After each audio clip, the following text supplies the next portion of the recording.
여러분 반갑습니다. 반갑습니다. 네, 오늘은 천수경 강서를 전 시간에 이어서 가도록 하겠습니다.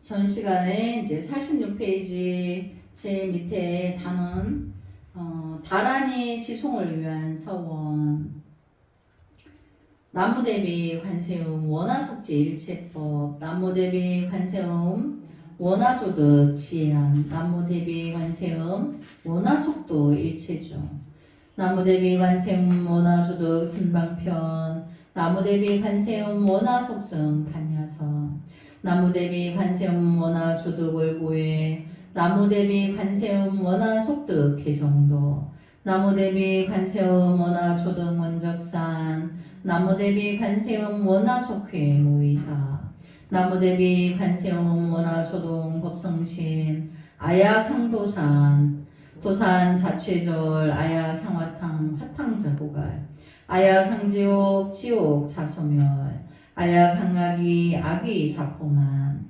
아약향수라 악심 자조복, 아약향축생 자득대지,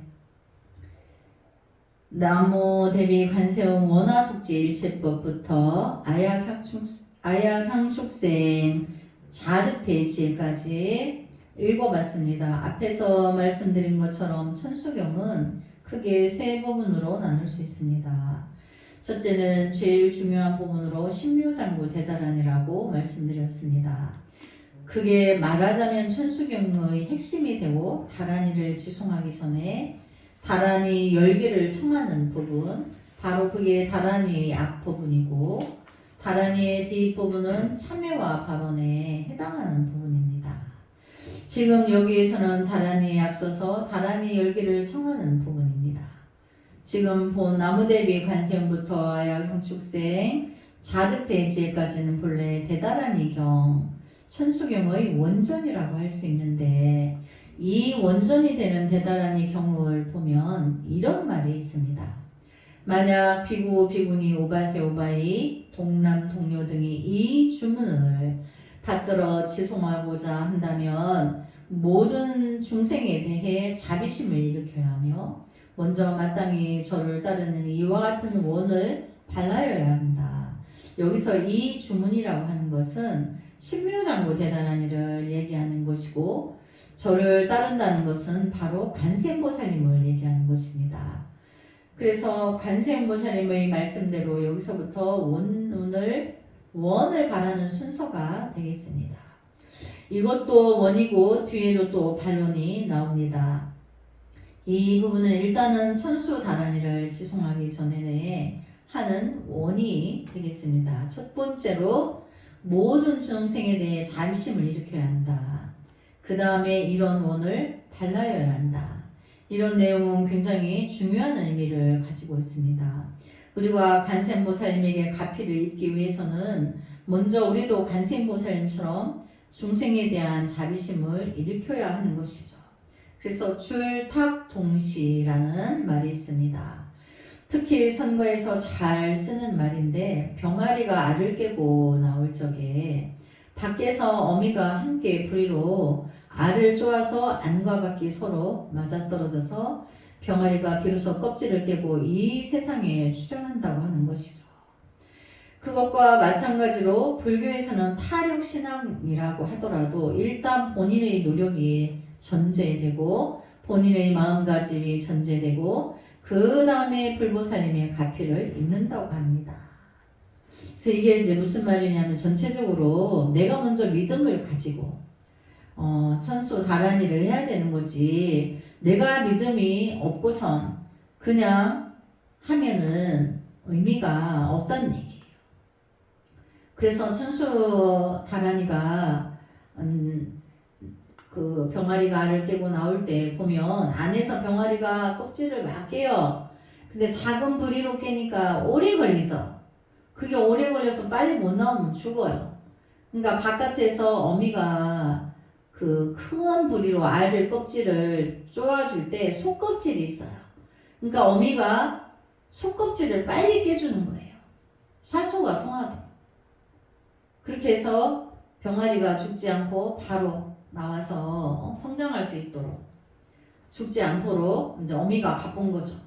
이제 병아리가 안에서 그 껍질을 깨는 소리를 들으면 닭이 이제 그 안에서 더 있으면 산소가 부족해서 죽는 거예요.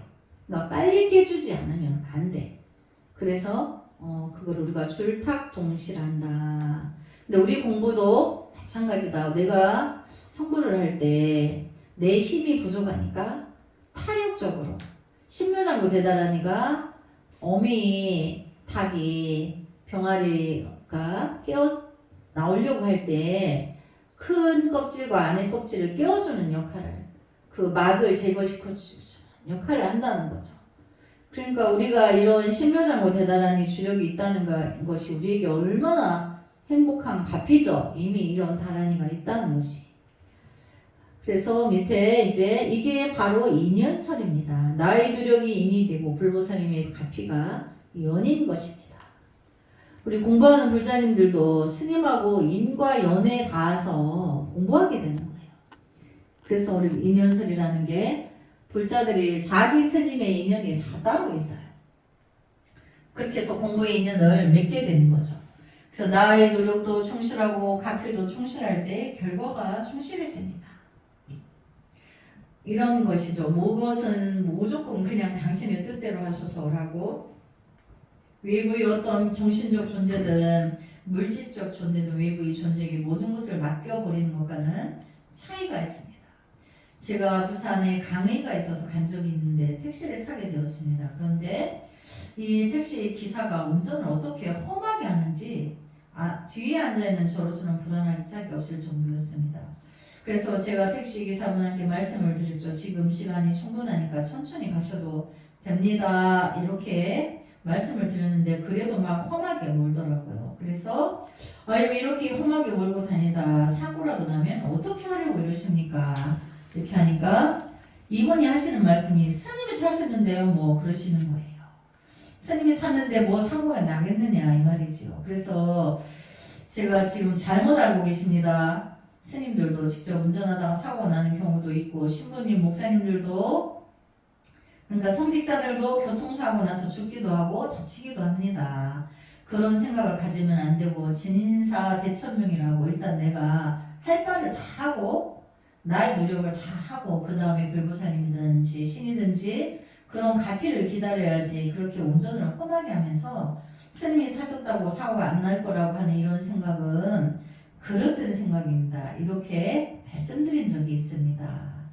그러니까 내가 성성도 모든 거를 불보살님 전에 모든 걸 다 하면서 결과를 기다려야지 그냥 나무 간생보살님 했다고 아무 일도 안 일어날 거야 다 이렇게 하면 안 된다는 거죠. 그런데 이 운전기사뿐만 아니라 실제로도 많은 분들이 특히 종교에 몰두하는 분들이 나중에 다 알아서 해주시겠지 하고 자기가 할 바를 안 하면서 그러시는 분들이 계신 걸로 알고 있습니다. 그것은 곤란한 일이죠. 자기가 할 바를 해 나가면서 자기가 공부를 해 나가면서 공부가 충실해지고 또 옆에서 거들어주기를 기다린다면 그것은 맞는 일입니다. 하늘은 스스로 돕는 자를 돕는다고 했습니다. 자기 스스로 먼저 노력하고 그 다음에 불보살의 가피를 기다리고 이것이 불교의 타력신앙이라고 하는 것입니다.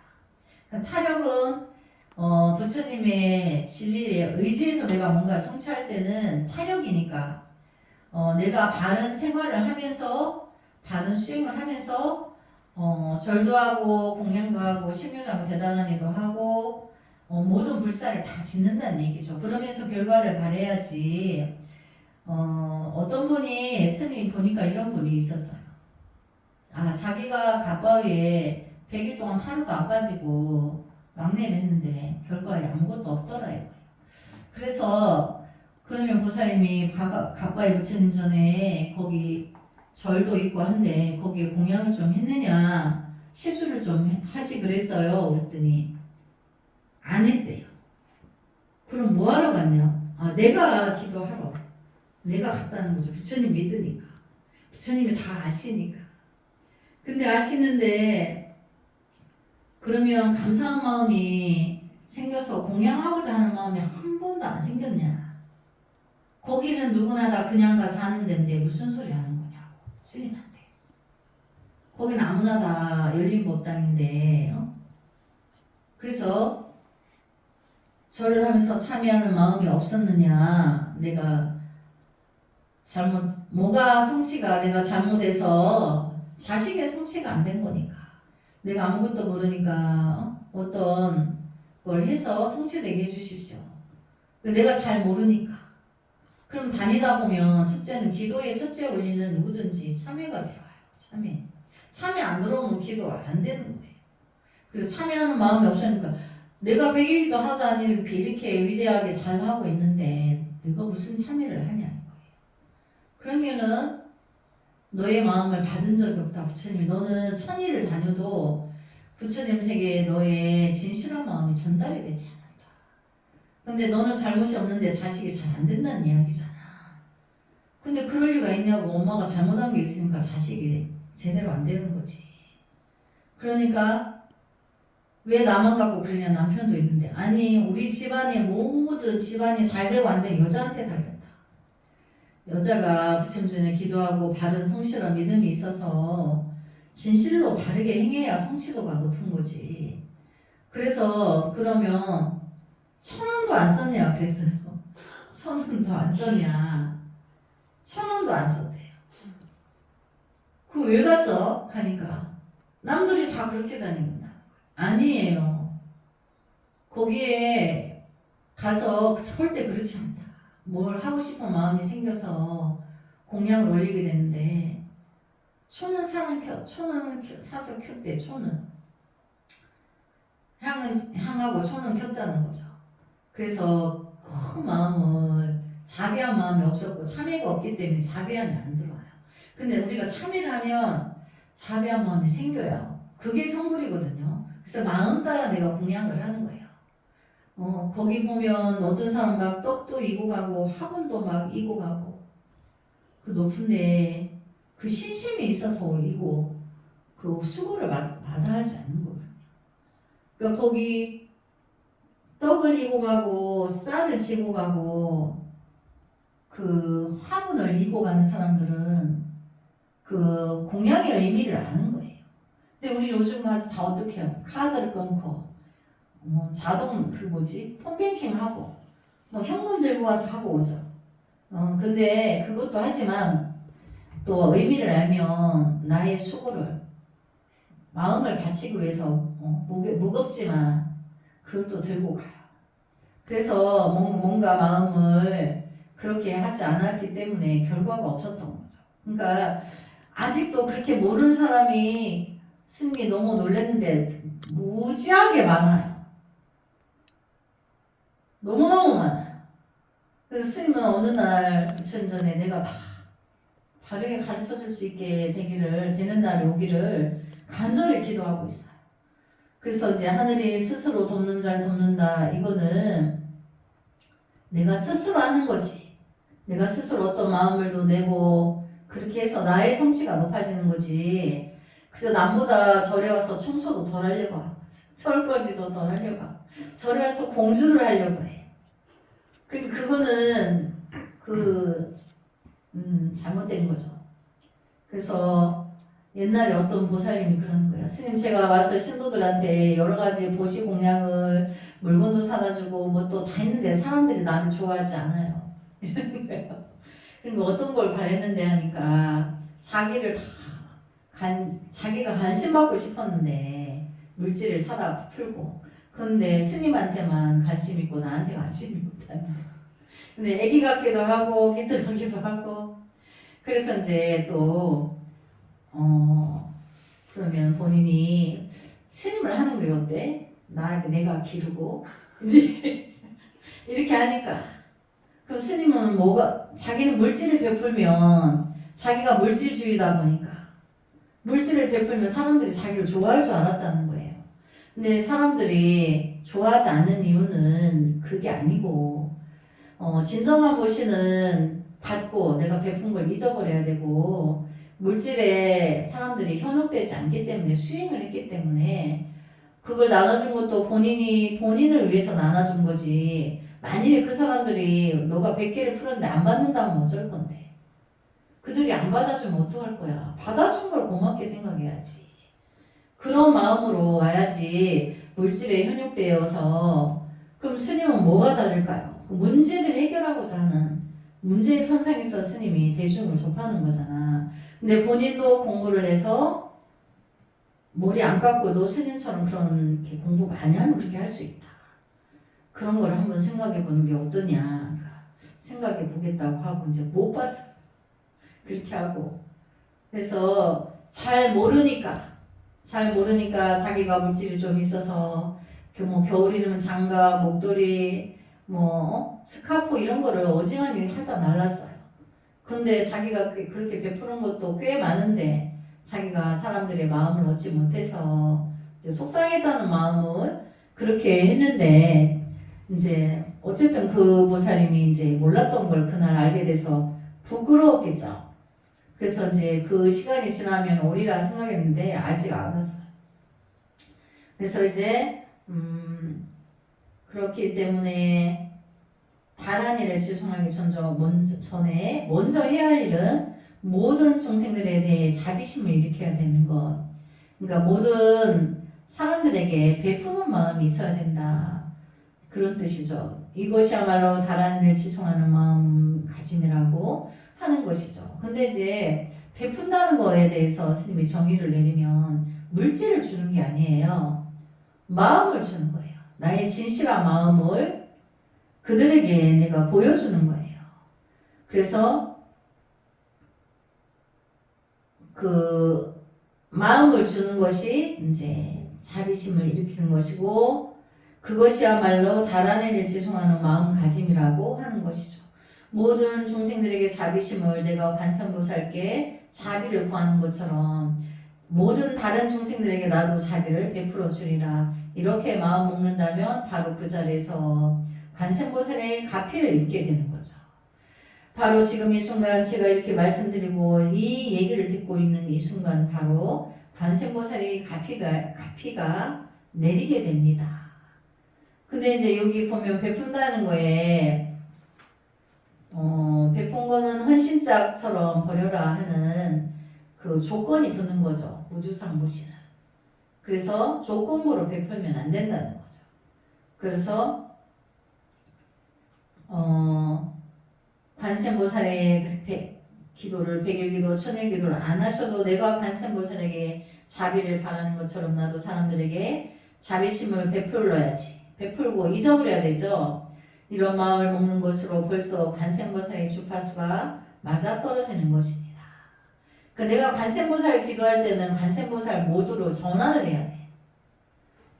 제가 한 번은 한겨울에 산행을 간 적이 있습니다. 삼각산, 서울에 있는 북한산이죠. 산행을 갔는데 그때 하루 추워서 정상 약간 몽변치는 곳에 일행들이 텐트를 치고 그 안에서 물을 팔팔 끓이고 있었어요. 큰 코펠에 따끈한 물을 마시기 위해서죠. 그런데 그 텐트 속에 물건을 가지를 갖다 나오면서 잘못 건드려서 팔팔 끓는 물이 발등에 폭 쏟아진 거예요. 그래서 화상을 완전히 발등이 잘 익었죠. 돼지 머리고기 익히듯 잘 익어서 고통이 극심했습니다. 할 수 없이 일행 중 한 분의 부축을 받으면서 천천히 걸어 내려왔죠. 그러니 내려오는 길이 그야말로 지옥이었습니다.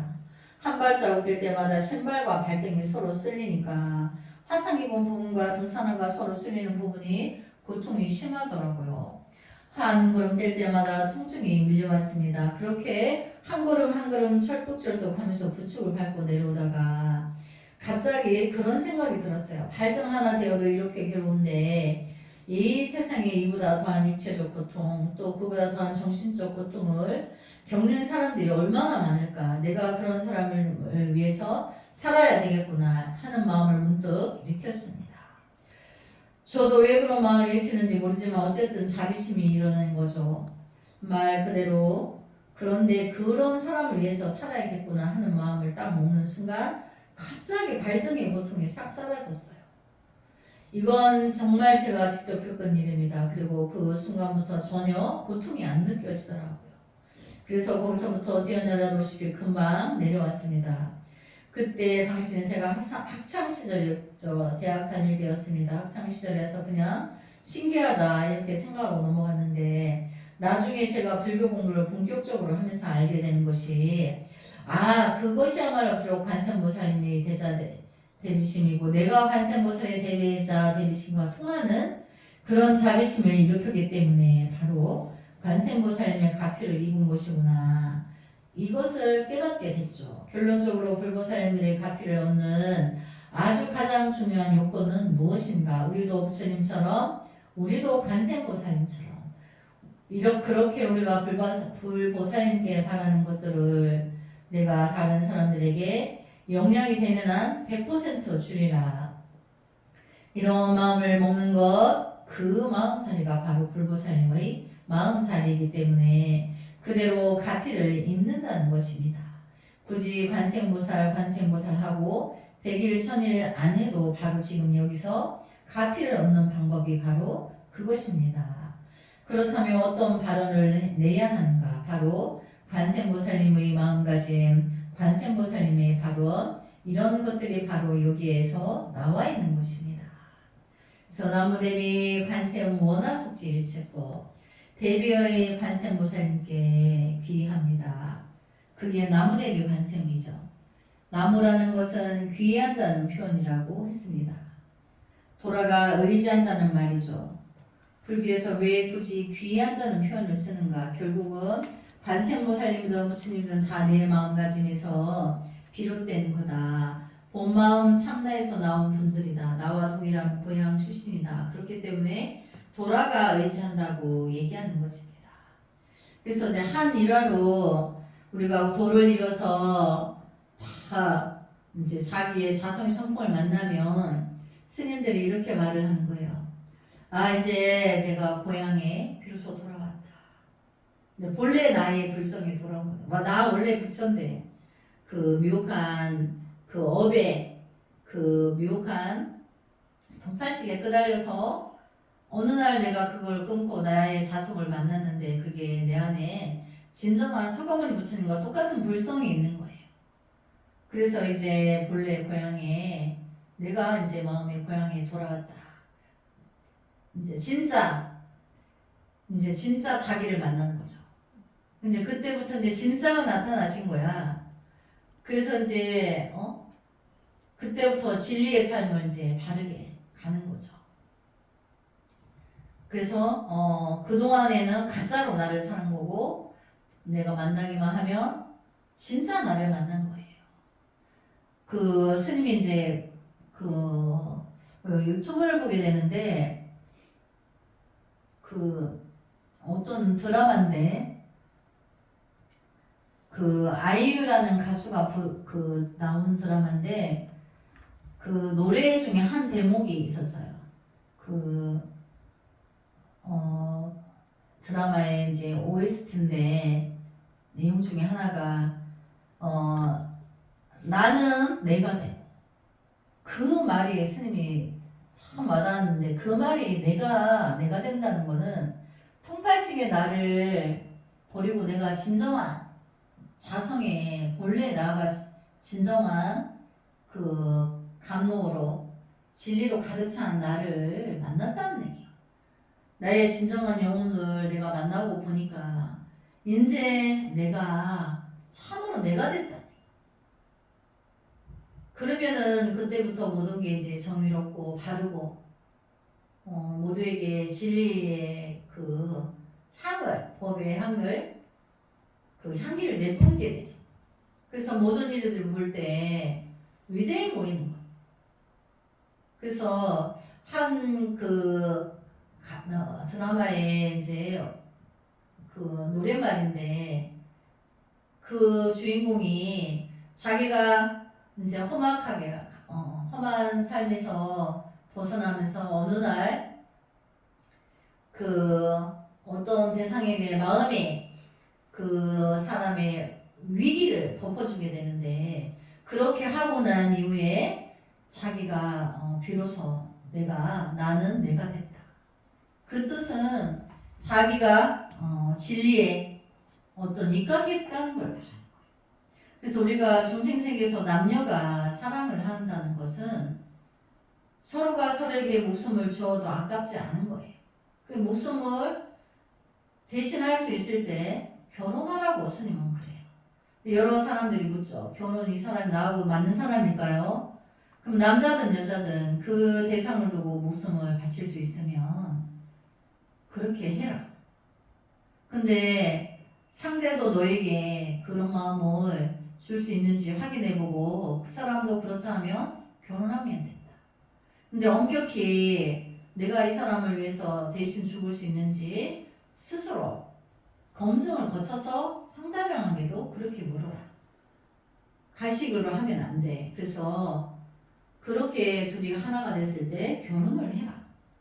그러면 어떤 사랑은 뭐 국경을 넘는다자 고통이 어떤 고통이 있어도 이혼을 하지 않고 목숨을 걸었기 때문에 못 살든 잘 살든 뭐 경제적인 부분이 부족하든 어쨌든 일단 정해서 그 한 길로 가야 되지.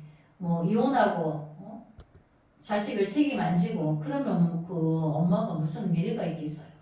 그 아빠가 가장 진실한 자식을 이렇게 행복된 미래를 파토를 냈는데 그 사람의 삶에 무슨 의미가 있겠어요. 그러니까 그 이혼이라는 거는 이미 반은 진 게임을 이기겠다고 사투를 벌이고 간 것 같아요. 살아보면 그렇다는 거를 알게 되고 그래서 내가 이혼한 사람들이 그렇게 되지 않으려고 피나는 노력을 하죠. 자식을 두고. 그래서 아들을 키우는 어머니는 이 세상에 아들을 키우고 간 어머니들은 여자가 아니에요. 그래서 여자는 약해도 어머니는 강하다. 그래서 아들을 가지고 혼자 사는 남편이 없이서 사는 엄마들은 굉장히 강하고 위대해요. 그 스님은 그런 엄마들을 응원해요. 그래서 이제 우리가 내가 된다는 건 굉장히 중요한 거예요. 그래서 보험 마음은 참내에서 나온 분들이다. 나와 동일한 고향 출신이다. 이렇기 때문에 돌아가 의지한다고 얘기하는 것입니다. 원하 속지 일체법. 원컨대 제가 속히 알아지이다. 일체의 법은. 여기서 법이라는 것은 물론 불법이 되겠습니다. 불처님의 가르침이죠. 그래서 불법은 바로 재범과 모든 존재의 구성 요소에는 고정된 실체의 내가 없다는 것. 이게 바로 일체의 법을 통달하게 되는 비결입니다. 근데 이게 무슨 소리냐면 재범무한은 재법은 그 명색이라고 그랬죠. 삼라만상. 삼라만상에 잠깐 스님이 칠판에 필기를 좀 하겠습니다.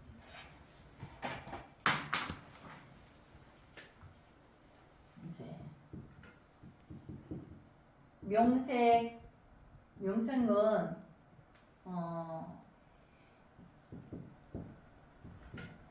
삼라만상의 명칭이에요. 그러면 명칭이 없는 게 없죠. 삼라만상은 모든 명칭을 갖고 있어요. 우리 신체에도 여러 가지 명칭을 다 기관마다 명칭을 갖고 있죠. 그거 삼라만상의 명칭을 우리가 제법이라고 해요. 제법. 우리가 제왕 그러면 왕 중에 왕이라고 그러죠. 그래서 제법이라고 해요. 세상 만사의 모든 명칭의 세계. 명칭 세계. 그런데 이제 불법은 이제 제법은 무하다. 제법무아. 아가 없다라는 것은 무아, 아가 없다는 것은 존재가 없다라는 거예요. 그러면 그 우리 신체도 사대로 되어 있죠. 지수화풍. 지수화풍이 모여가지고 처음엔 점이었는데 지수화풍이 모여가지고 점점 세포 분열이 일어나서 사고하는 능력도 시간이 가면서 판단하는 능력이 생기게 되는데 이 모든 것들은 원자 분자로 분리를 하면 제로예요. 우리 인간의 육신은 원자 분자라면 제로예요. 그러면 우리 인간만 그럴까요? 모든 생명체, 동물, 식물도 잠시 인연에 따라서 그 환경에서 어떤 풀이 자라나요. 천만 가지 풀이 자라나는데 얘들도 원자 분자로 그 분리를 하면 제로예요. 그리고 또 우리의 통팔식 아니비설신의 그 아니비설신의도 잠시 착각으로 아니비설신과 보고 느낀 거를 착각으로 자기가 뭐 망상을 일으켜서 만들어내는 거예요. 그래서 그 우리 이제 인간의 아니비설신의 그 뭐 삼라만상은 그렇다 치고 육근, 육식, 온,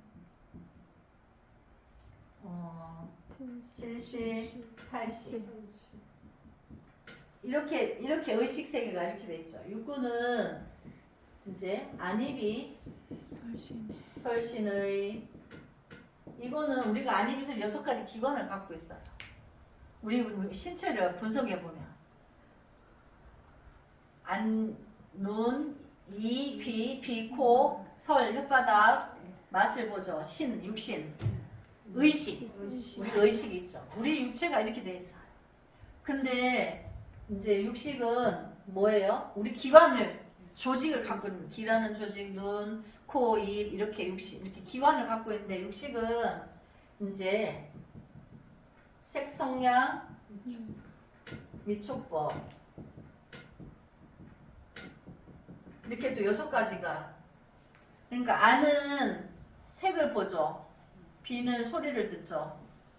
이는 소리를 듣고 비는 향기를 맡고 설은 맛을 보죠. 신은 촉감을 알아요. 의는 법을 정해. 법이라는 거는 이건 콩이야 팥이야 눈이야 귀야 코야 이렇게 제법으로 정하는 거를 법이라고 해요.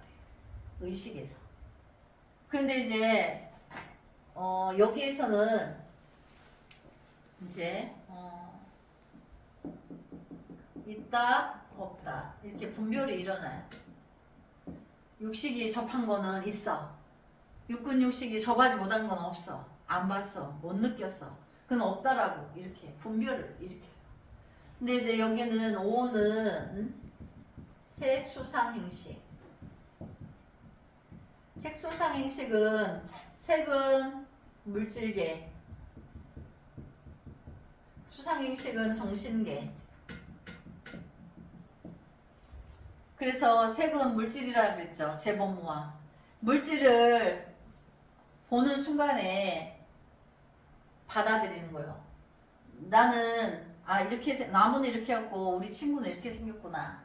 그래서 얘는 좋다 나쁘다 상을 또 이렇게 분별을 해요. 그러니까 얘하고는 영원히 같이 가고 얘하고는 헤어져야 돼. 그래 이별을 준비하고 같이 갈 걸 또 준비를 해.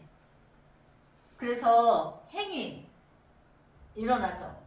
그럼 마음이 맞으니까 우리 결혼해 이렇게 행을 해. 식은 결정했어. 그래서 눈으로 보이는 거는 색이 물질계고 수상행식은 정신계에서 복잡해 이제 논리적으로. 근데 이제 그거를 이렇게 살았는데 결과적으로 실패했어. 영원하지를 못해. 영원히 이루지를 못했어. 근데 이제 그 칠식은 이제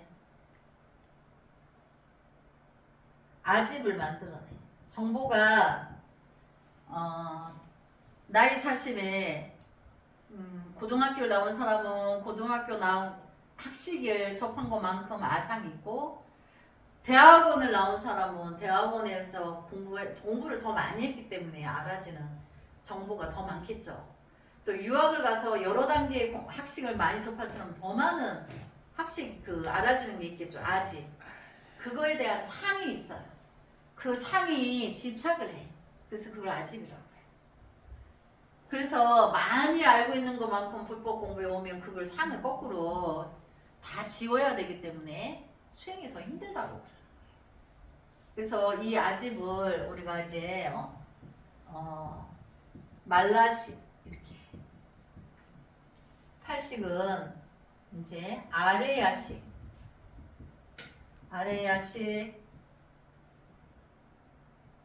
미세 번뇌.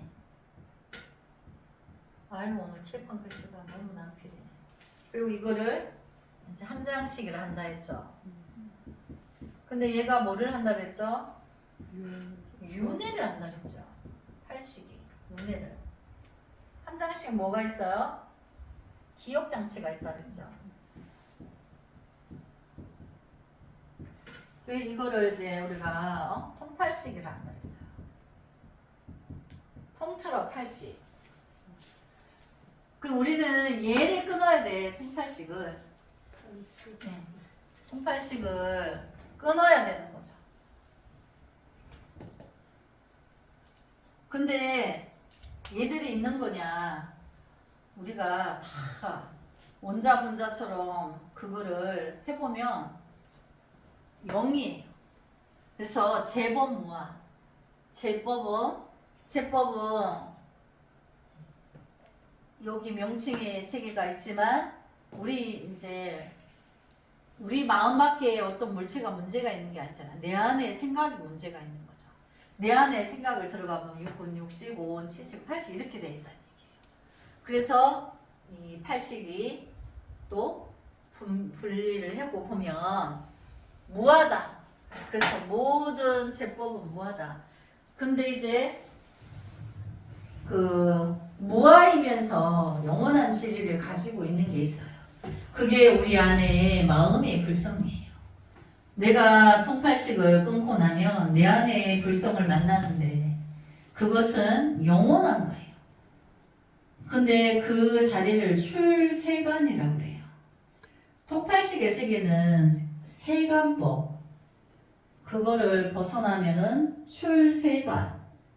그러니까 우리가 출세관의 자리를 공부하는 거죠. 그래서 통팔식을 끊으면 불성이 드러나서 부처의 삶을 갖고 가는데 일체 중생을 향한 자비심이 방탄한다는 거죠. 그래서 이제 우리가 제법무아 이제 제법무아는 그렇게 해서 제법은 무하다. 이거를 아는 게 굉장히 중요해요. 그래서 우리가 제법무아만 알면 그래서 제법무아를 우리가 다른 말로 하면 금강경에 이런 게 있어요. 일체 중생의 세계는 아지랑이와 같다. 아지랑이는 있다고 할 수가 없죠. 저녁 연기와 같다. 아니 해가 지는데 저녁 연기가 나봤자 어둠에 가려질 거기 때문에 금방 이제 없어진다는 얘기죠. 아침 이슬과 같다. 햇빛이 쬐면 이슬은 금방 사라져요. 그리고 또 물거품과 같다. 꼭두각시와 같다. 우리가 이제 통팔식으로 살면 그렇다는 거예요. 근데 이제 신묘장구 대단한 일을 주력을 열심히 하다 보면 그 시간이 오랜 동안 하다 보면 어느 날 그 제법이 무아인 자리를 알게 돼요. 자기 불성을 만나게 되면 속가에 어떤 문제가 생긴 거에 대해서 문제풀이에 대해서 방정식이 들어요. 그래서 육가 원칙에 의해서 문제풀이가 이제 해결해야 될 방법이 들어온다는 거죠. 그래서 불법이 불가사의하여서 우리가 이제 수행을 통해서 수행이 깊어지면 신통이 들어와요. 그럼 뭐 이제 공부를 많이 하다 보면 신통이 자제해. 근데 모든 사람들이 너 이제 그렇게 해서 너 그런 거니까 이렇게 해결하면 돼. 그래서 그렇게 답답할 때 따르고 나서 나중 되면 또 이제 저기 자리 깔아라 이렇게 말하죠. 중생이 미혹하다 보니까. 근데 그거는 그 사람이 불법의 이해가 부족해서 그렇게 말을 하는 거고 어쨌든 그때그때 내 주변의 사람들의 문제를 해결해 준다는 게 굉장히 중요한 거예요. 근데 우리가 중생구제를 한다 이렇게 하는데 중생구제는 자기 안에 중생구제를 먼저 해야 돼요. 안이비설신이 육근, 육식, 오원, 칠식, 팔식, 통팔식을 먼저 자기의 통팔식을 먼저 구해야 돼. 내가 구해줘야 남의 통팔식을 구해줄 수가 있어요. 그래가지고 우리가 이제 사홍선에 중생을 다 건져오리다. 그러니까 나 빼고 다른 사람 내가 다 구해야 되는 줄 알죠. 그게 아니고 그 전에 내 안에 통팔식, 나의 중생을 먼저 구제하고 나야 남을 구제할 수 있는 거예요. 그래서 이제 우리가 재범무하는 불법에 첫 번째도 재범무화, 만 번째도 재범무화. 그 재범무화의 다른 말이 열반, 해탈, 번호, 중도, 모의, 무소견, 거기에 재범무화에 다 들어가는 거예요. 재범무화를 깨달으면 모든 진리를 다 깨칠 수가 있는 거죠. 그래서 오늘은 재범무화까지만 공부를 하도록 하겠습니다. 수고하셨습니다. 감사합니다.